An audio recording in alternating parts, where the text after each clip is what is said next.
brand spanking new roundabout that everybody hates because there's been more accidents here. It's supposed to ease congestion, but it's even worse because nobody knows which lane to go in. And they've put filtering as you go over here, which is about 3 foot long. So how do you filter into that? You'll see it in a second, folks. Look, there's nowhere to filter. It actually stops, and you get this, like this idiot here.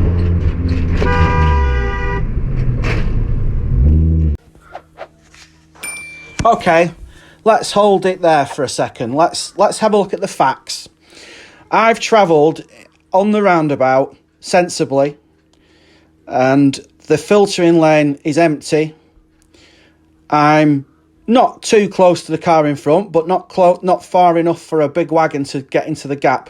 He's in a wagon that can see miles in front of himself, and he could see there was no gap to go into.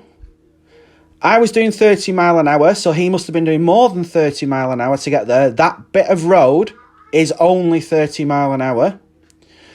And then what you don't see, because the camera doesn't pick it up very well because of the light, when I actually say you're on camera and tap the GoPro, he's just flashed his emergency siren lights because it's a police transporter. So is he, one, a policeman that's abusing his power? Two, a civilian that's breaking the law by using police lights, emergency lights? Because he wasn't saying sorry for what he did. I honked my horn and had to brake hard. I had my 10-year-old son in the car with me. So, you know, it's just one of those things. Now, I'm not police bashing. This is open to debate. What do you think? Let me know in the comments below, and we'll have a debate about it. On camera.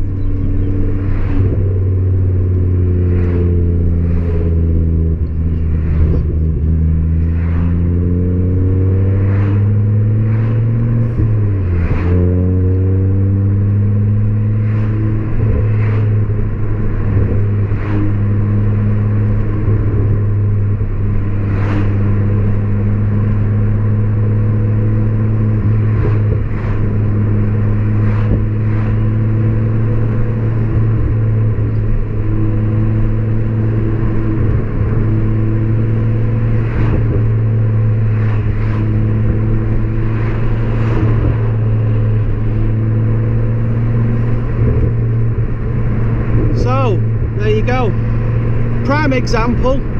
I'll be putting that on the internet separately, but I'll leave it in the video.